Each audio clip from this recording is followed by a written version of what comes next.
Ini apa ya? We care more for abnormal uterine bleeding. Apa ya? Coba deh nanti saya googling. Nah, saya ingin tahu banyak apa ini abnormal uterine bleeding. Ya, saya harus cari tahu karena saya penasaran.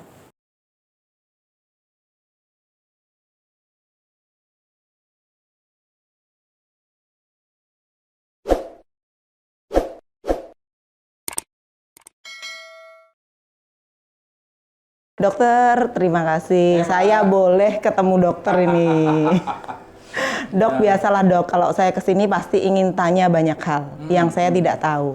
Dok, saya itu penasaran, ada nggak sih yang namanya bedah tanpa sayatan? Nah, dokter mungkin bisa menjelaskan.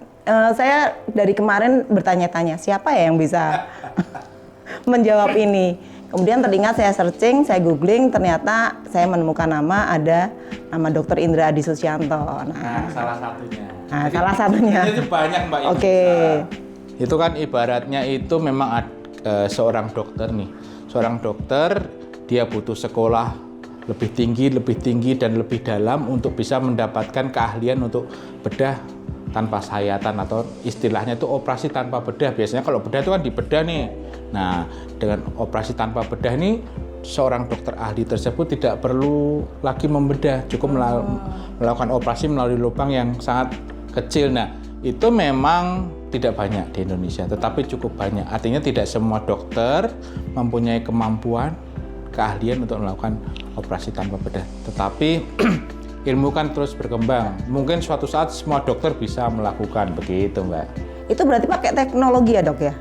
Ya, kebetulan Pakainya apa itu, Dok? Nah, jadi begini, di dalam perut nih, di dalam tubuh manusia itu kan gelap, begitu ya Mbak. Sehingga bedah tanpa operasi, bedah tanpa sayatan namanya. Bedah tanpa sayatan yang biasanya itu dokter membuka perutnya lebar begitu, dengan bantuan sinar matahari kita bisa melihat di dalam perut. Nah, kalau tanpa sayatan itu kan berarti lubangnya sangat kecil, sehingga dibutuhkan teknologi tinggi untuk bisa masuk melihat ke dalam perutnya nih Mbak. Otomatis membutuhkan kamera yang sangat kecil, resolusi tinggi, dibantu dengan pencahayaan yang luar biasa. Berarti kameranya dimasukkan gitu ya, Dok? Kameranya dimasukkan ke dalam. Dan kamera HD nih, high definition yang sekarang kita bisa lihat di mall-mall semuanya HD itu sebenarnya teknologinya sudah lama. Sudah lama untuk operasi bedah tersebut. Hanya dari dulu sampai sekarang itu teknologi tersebut mahal sehingga baru bisa berkembang sekarang ini begitu, Mbak.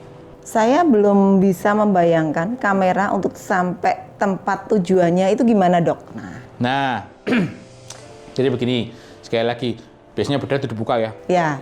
Kalau ini nanti kameranya itu sangat kecil nih Mbak. Kameranya sangat kecil sekali.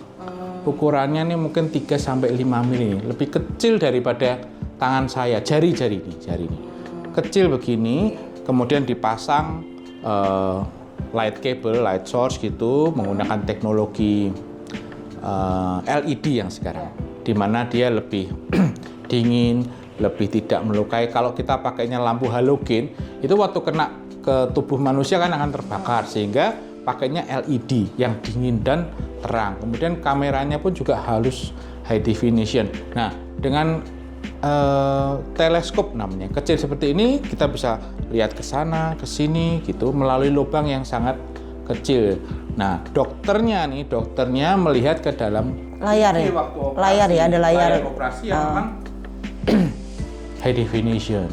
Dan sehingga teknologi high definition itu sudah cukup lama. Hanya bedanya dengan TV high definition yang di ruang operasi dan yang dijual di mall-mall itu adalah untuk medical grade namanya. Medical grade itu benar-benar resolusinya tinggi dan tidak ada listriknya tuh naik turun, jadi manteng begitu terus Mbak. Nah, otomatis harganya jadi lebih mahal dan kerapatan pikselnya juga sama. Jadi sebisa mungkin si dokter antara membedah dan melakukan operasi laparoskopi namanya itu sama Mbak matanya gitu.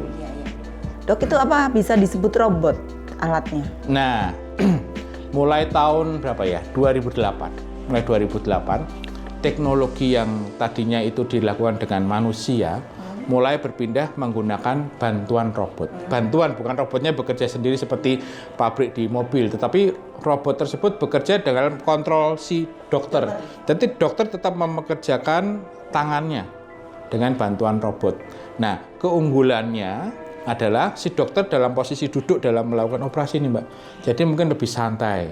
Dan tangan si robot itu bisa persis seperti tangan dokternya nih, kita melakukan operasi. Nah, itu memang tahun 2008 sudah mulai dikembangkan, bahkan semakin berkembang. Nah, sampai saat ini baru ada satu pabrikan yang mempunyai hak eksklusif dia. Tidak bisa dicontoh, tidak bisa ini, sehingga harganya masih sangat mahal dan untuk masyarakat Indonesia kurang affordable. Di Indonesia sih sudah ada di Jakarta, harganya sangat mahal. Sehingga perkembangannya mungkin nanti ke depan akan lebih baik. Enaknya robot, besok ke depan nih, bisa saja nih robot tersebut ditaruh di Papua. Dokternya bekerja di Semarang nih, dengan teknologi internet nih, ya kan? Digerakkan dari sini ya dok ya? Bekerja, itu sangat mungkin. Gitu. Kalau dulu nggak mungkin.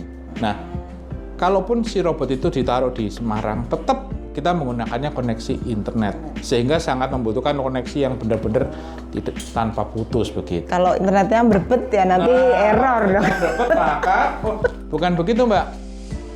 Si robot mempunyai teknologi pada saat sensornya tidak bekerja baik, maka si robot akan freeze. Bukan berarti dia bekerja termati. Iya, betul. Katakanlah si dokternya ini baru menggunting, terus dia noleh nih. Si robot berhenti, Pak. Jadi dia ada sensor face detection-nya, begitu. Berarti canggih ya dok ya? Ya kebetulan begitu. Kebetulan. Cuman menjadikan si dokter itu menjadi sangat tergantung dengan teknologi. Itu yang agak sulit di Indonesia, terutama di negara berkembang, dan kita tahu bahwa kelembapan di Indonesia itu sangat tinggi, sehingga kabel-kabel yang menurut pabrik itu ini bisa bertahan 2 tahun menjadi mungkin hanya 1 tahun. Dan jeleknya lagi, teknologi laparoskopik baik yang non robot maupun yang robot itu hanya 1 kali pakai alatnya. Begitu. Jadi memang tidak bisa beli satu untuk selamanya begitu. Kalau kameranya? Kameranya bisa digunakan terus-menerus, tapi alatnya, guntingnya, karena ini sangat kecil begitu ya. Kita kan membutuhkan presisi, Nah, itu tidak bisa lagi. Nah, kalau manusia kok guntingnya kok nggak tajam ya, maka dia akan coba-coba. Pada robot begitu nggak bisa, langsung error. Sehingga itulah setiap pasien pasti ganti baru, otomatis nih. Kos operasinya menjadi sangat besar begitu. Itu dia, Mbak. Kalau di Anugerah sudah ada ya dok ya? Kebetulan sudah ada. Dan dokter jadi salah satu yang menangani. Nah, ini baiknya, Mbak. Namanya teknologi laparoskopi, ini tidak melulu nih monopolis dokter kandungan. Kebetulan kan saya dokter kandungan nih. Ada dokter lain, contohnya di Rumah Sakit Anugerah ini yang juga pakai nih, dokter bedah digestif, dokter THT, itu juga bisa pakai teknologi, karena namanya laparoskopi itu bukan milik seseorang, tetapi adalah suatu tools untuk membantu si dokter melakukan operasi. Jadi bisa dipakai untuk bedah penyakit apapun misalnya? Betul. Apa saja dok? Kandungan pasti ya, kemudian bedah digestif itu usus buntu, kantung empedu, THT juga kita mau ambil polip, mau ambil benda asing, bahkan operasi tulang belakang bisa dilakukan. Nah, terus yang sedang itu kita tahu bahwa ada orang yang ada tiroidnya nih di sini, ya kan, kelenjar tiroidnya. Itu kan kalau operasi begitu ya, apalagi suka pakai baju yang terbuka, maka ada bekasnya kurang bagus. Nah, dengan laparoskopi itu dia ambil dari bawah, karena alatnya ini panjang nih, Mbak. Nih alatnya panjang, dia bisa ambil dari bawah sini untuk ngambil ke atas, sehingga bekas lukanya ada di dalam dada, itu sangat tersamar. Betul gitu, Mbak. Ya. Dok, kalau mungkin sebelum ngobrol yang lain, saya ingin penasaran, sekolahnya di mana sih dok? Atau gimana dok? Apakah di Indonesia sudah ada? Ya, memang Indonesia agak terlambat dalam artian bukan terlambat teknologinya, tetapi standarisasinya memang di Indonesia agak mundur karena memang Indonesia waktu itu masih berkutat terhadap angka kematian ibu. Sedangkan di negara-negara Eropa, Jepang itu dia sudah mulai maju nih. Nah, memang kami ini salah satu pionir dari operasi bedah invasif, namanya operasi tanpa bedah. Itu kami belajarnya di luar. Ada yang di Jepang, ada yang di Eropa, ada yang di Amerika, begitu untuk mengadopsi. Nah, teman-teman kami itu berkumpul kembali di Indonesia untuk mencari formulasi apa sih yang paling tepat begitu. Nah, waktu kami kembali saya belajar itu berarti 2006. Ada yang dari Prancis, ada yang dari Inggris, ada yang dari Jepang, ada yang dari Australia, ada yang dari Singapura. Akhirnya kami itu tidak ada formulasi yang betul. Yang paling tepat tuh nggak ada, karena masing-masing guru yang kami datangi itu mempunyai skillful sendiri-sendiri. Yang ada adalah bagaimana kita melakukan operasi sesafety mungkin dengan peralatan yang ini gitu. Oke, ya. Kalau biaya berarti? Nah, biaya seperti saya katakan memang agak tinggi dibandingkan yang konvensional. Tetapi di balik biaya yang tinggi, manfaat untuk si pasien akan sangat baik. Bayangkan operasi bedah panjangnya katakanlah 20 cm. Dengan alat ini yang lebih kecil dibandingkan jari saya nih. Saya tanya minimal ya, Dok? Minimal 3 mili. 3 mili. Berarti kan kalau 3 mili itu kayak jerawat aja ya, Mbak ya. Nah, kita bisa melakukan operasi seperti operasi bedah dengan luka yang 3 mili otomatis bisa dibilang tidak ada luka atau scarless, Mbak. Nah, luka yang di kulit sangat kecil, bahkan kadang tidak perlu dijahit, cukup ditempel plester lah. Nah, otomatis semua kan sekarang bekerja nih, mau yang cowok, mau yang cewek, mau yang suami, mau istri, kalau bisa bekerja. Nah, kalau dulu namanya orang habis operasi, dia harus stay di rumah nih. Habis operasinya ini istirahat di rumah, nggak bisa ngapa-ngapain. Nah, dengan operasi bedah minimal invasif ini lukanya kecil, sehingga pagi operasi mungkin sore sudah jalan-jalan ya, Mbak, karena dia sangat minimal, betul, Mbak. Kemudian besok dia sudah pulang atau bahkan malamnya dia bisa pulang, cukup istirahat mungkin 24 jam, dia sudah bisa beraktivitas kembali begitu. Jadi ya quality time-nya akan lebih baik dibandingkan dia harus di rumah, dibantu. Karena kalau dulu mungkin banyak orang ya, tapi sekarang semuanya bekerja, anak sekolah, begitu. Berarti manfaatnya banyak ya, Dok ya? Iya, namanya speed recovery. Ketika seseorang akan dioperasi dengan bedah tanpa sayatan ini, apa yang harus dipersiapkan, Dok? Atau apakah ada kondisi khusus yang misalnya taruhlah seseorang, saya tidak mau mencontohkan saya misalnya, akan dibedah. Baik, yang pasti itu si orang itu harus sehat lah. Sehat dalam artian mungkin jantungnya dan sebagainya. Dan itu bisa dikondisikan. Artinya apa? Pada saat seorang itu sakit, maka tugas pre-operasi itu mempersiapkan si pasien itu layak operasi. Karena itu tidak bisa bekerja satu orang, karena kita tim. Ada dokter bedah nih, contohnya saya. Ada dokter IGD, pada saat pasien masuk, dokter IGD akan meriksa, oh ini kok kurang begini ya. Kemudian ada dokter penyakit dalam yang meriksa jantungnya nih, wah ini jantungnya nih begini-begini, dia akan terapi dulu. Kemudian dokter anestesi yang akan membius si pasien. Baru nanti tim itu akan masuk ke dalam ruang operasi melakukan operasi. Sehingga namanya operasi, sebenarnya semua operasi itu tidak bisa seperti beli martabak gitu ya, langsung beli gitu. Martabak pun kita harus masak. Nah, operasi itu supaya aman dan nyaman memang butuh persiapan dengan baik begitu, Mbak. Intinya sih begini, tidak ada batasan, Mbak. Apakah dia gemuk, apakah kurus, apakah usia tua, apakah usia muda. Yang penting adalah kesiapan timnya. Balita juga boleh ya, Dok? Boleh. Boleh ya. Boleh. Anak-anak juga boleh ya, di boleh. bayi Bahkan, juga boleh. Bisa, Mbak. Bahkan usus buntu pun sekarang sudah, usus buntu anak-anak loh. Kalau usus buntu dewasa biasa. Usus buntu anak-anak pun kita lakukan laparoskopi. Yang penting itu adalah kesiapan tim dan sarana prasarana di rumah sakit itu apakah memungkinkan nggak? Jadi tidak bisa sekedar satu orang kayak saya, aku mau beli mesin bedah invasif gitu. Belinya sih bisa, tapi menjalankan supaya aman, nyaman, dan tanpa komplikasi itu yang membutuhkan waktu, membutuhkan melatih. Nah, otomatis nih, timnya tidak hanya dokter, Mbak. Karena ada perawat nih. Ada perawat di ruang operasi juga tidak bisa hanya perawat satu. Namanya ada scrub nurse nih. Scrub nurse itu adalah perawat yang di sebelahnya dokter. Kemudian ada circulating nurse. Circulating nurse itu adalah perawat yang mobile. Artinya apa? Pada saat si dokter ini minta alat A, ternyata alat A tidak bekerja, maka si scrub nurse kan dia sudah cuci, dia tinggal minta si circulating nurse ini ambilkan alat itu. Begitu. Kemudian masih ada lagi staf-staf yang lain, teknisi contohnya, karena ini kan teknologi nih Mbak, tidak bisa di tengah-tengah operasi kabelnya kesenggol, gambarnya mati begitu kan? Jadi ini tim yang cukup solid, tidak bisa diganti-ganti begitu. Dan memang repotnya lagi, ruang operasinya harus khusus Mbak, karena tingkat kelembabannya harus terjaga, gitu. Karena kan komponennya kecil-kecil begitu. Jadi itu yang kita harus benahi.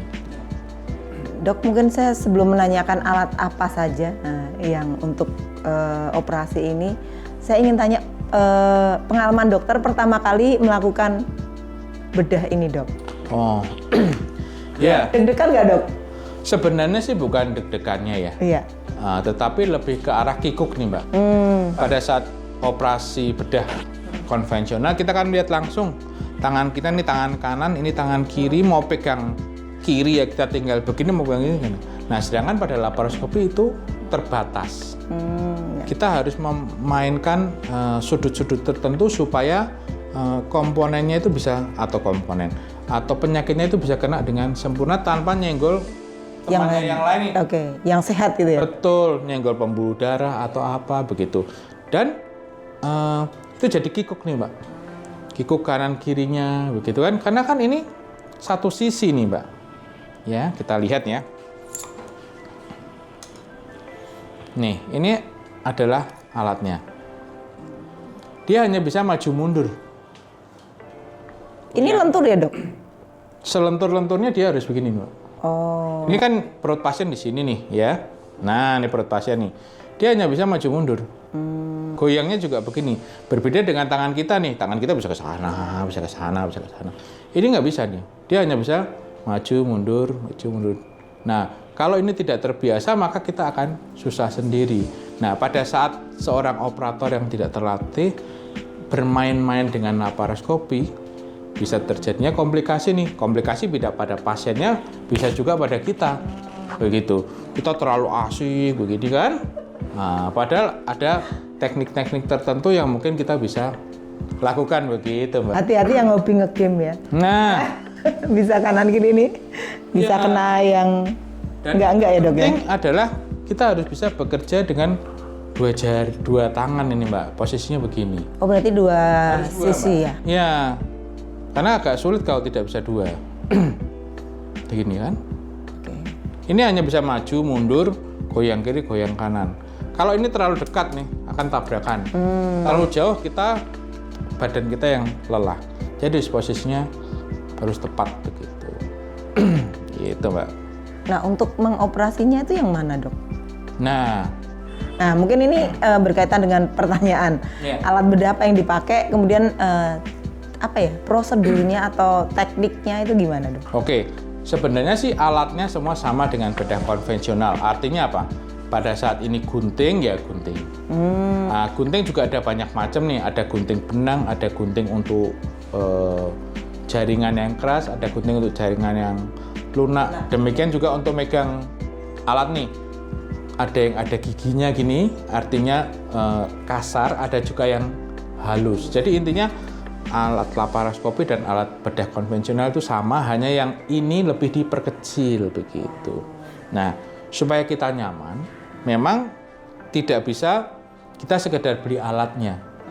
Jadi seorang operator yang baik akan melihat nih, sebelum beli, dia akan memastikan alat ini cocok nggak dengan jarinya, begitu.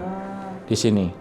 Berarti harus sesuai dengan Harus sesuai. jari ya. Nih, dikarenakan Itu pesan berarti dok? sebenarnya bukan pesan, tetapi ada ukurannya nih, 16, 17, 18, 19. Pada saat tangannya kecil, melakukan operasi dengan genggaman yang sedang begini, dia tidak nyaman. Yang ada adalah dia tidak maksimal dalam melakukan operasi. Demikian juga kalau tangannya besar, ininya kecil, maka juga tidak bisa. Karena ini kan masing-masing punya fungsi nih. Nih, ini ada kuncinya nih Mbak. Nih, ini dia ada kunci. Ya. Ada kuncinya, gitu. Jadi masing-masing ada fungsinya, tidak sekedar gagang untuk gunting begitu Mbak. Ini dia, ini kunci. Nah, begitu. Dan sebisa mungkin kepresisiannya antara di tangan dan di ujung sini itu 1:1. Artinya apa? Pada saat kita menggigit, di sini harus juga menggigit. Pada saat kita menggigitnya halus, di ujung sini juga harus menggigitnya halus. Itu yang tidak bisa dipunyai oleh produsen-produsen alat yang baru. Mereka membutuhkan R&D yang cukup lama untuk bisa membenamkan 1:1 begitu. Jadi tidak sekedar nih ya bikin ya contoh di tukang las gitu. Nah, nanti akan jadi komplikasi yang terjadi gitu Mbak. Berarti alatnya apa aja dok? Alatnya cukup banyak. Ini karena saya tidak bisa bawa Semuanya. semua ya. Karena alatnya cukup banyak. Nah, ini dia. Itu apa dok namanya? Ini namanya grasper. Grasper yang ada giginya nih. Alatnya cukup banyak nih. Contohnya seperti ini. Kelihatannya ada giginya ya. Nih, gitu kan? Nah, yang terpenting itu begini, Mbak. Si dokter nih harus tahu nih kapan pakai alat yang ada giginya, kapan tidak ada. Contohnya begini, pada saat kita mau mengambil nih contoh nih ya. Begini ya. Kita harus lihat nih, ini tumornya ini keras atau lunak. Begitu. Nah, jeleknya alat ini, kita tidak bisa menyentuh nih Mbak. Kalau operasi bedah kan kita bisa pegang, oh ini keras nih, oh ini lunak. Nah kalau ini kan tidak ada sensasinya nih, tidak ada, sehingga dibutuhkan pengalaman si operatornya. Nah pada saat ini tumornya ini lunak, digigit oleh alat yang kasar begini, maka hancur. Begitu. Jadi kita harus pakai alat yang satunya nih, yang tidak ada giginya, begini. Karena bukan apa-apa. Pada saat tumornya ini ganas dan kita menghancurkan, otomatis kan kankernya akan menyebar nih ke kanan ke kiri. Jadi kalau nggak benar maka operasinya bukan makin baik, tapi makin menambah stadium dari kankernya. Nah sebisa mungkin kita sehalus mungkin, namanya bedah minimal invasif, jangan maksimal invasif gitu kan. Itu. Ini adalah contohnya penyakit-penyakit di kandungan nih. Ini ada miom, ada perdarahan di sini. Nah, bayangkan ya, kalau operasi bedah biasa, tangan si dokter kan pegang gini ya. Ya, ini ya pasti kena. Itu rahimnya. Hanya sekarang, Mbak, semua kan pengennya seminimal mungkin, seminimal invasif mungkin. Dan terutama orang-orang yang masih pengen punya anak nih, jangan sampai rahimnya ini terluka begitu. Kalau kena tangannya dokternya ya pasti rusak semua. Nah, dengan bedah seperti ini, kita bisa, kalau bahasa Jawanya itu melipir. Melipir, kita bisa melipir, kita ambil tumornya aja. Dan tepat sasaran gitu. Tepat sasaran, dan bagusnya lagi alatnya ini bisa disambung dengan laser nih Mbak. Sehingga dia bisa gunting plus menghentikan perdarahan gitu. Jadi perdarahannya lebih sedikit gitu. Berarti banyak ya dok ya manfaatnya? Banyak di tangan yang ahli. Nah, lebih tepatnya itu. Nah, untuk mencari yang ahli itu gimana dok? Butuh waktu sih Mbak. Butuh waktu. Kita tahu bahwa sesuatu itu kalau ditekuni dengan baik pasti dia akan membuahkan hasil gitu. Jadi intinya emang butuh pendalaman yang cukup dalam, cukup serius supaya bisa mendapatkan hasil yang maksimal gitu. Jadi tadi dokter sudah menjawab, setelah melakukan bedah ini bisa beraktivitas secepat mungkin ya dok ya? Betul Mbak, intinya begini. secara teori nih, 1 minggu setelah operasi dia tenis bisa, apalagi arisan. Pasti bisa, gitu kan. Apalagi nongkrong-nongkrong ya, Dok, ya. Apalagi ngopi-ngopi. Pasti bisa. Intinya apa? Sekarang itu kan semua serba cepat. Iya. Serba cepat. Sebisa mungkin hari ini operasi, besok dia kembali ke rumah, lusa dia udah kerja lagi. Karena pekerjaan kan menumpuk nih, Mbak. Meskipun ada WFH dan sebagainya, tapi kan butuh konsentrasi. Betul. Dia mungkin di rumah mengerjakan pekerjaan kantor, tapi kalau perutnya masih sakit, percuma gitu mana. Dengan bedah minimal invasif, namanya minimal invasif itu nyerinya bisa sangat minimal. Hasilnya karena operasinya sama dengan operasi bedah konvensional, maka hasilnya maksimal. Sip. Waduh, Dok, terima kasih sekali nih, Dok. Saya jadi mendapatkan pencerahan, harus datang ke ahlinya daripada saya menebak-nebak. Kemudian kalau googling juga nggak mudeng, Dok, karena bukan dokter. Nah, Dok, terima kasih sekali untuk obrolan soal operasi tanpa bedah.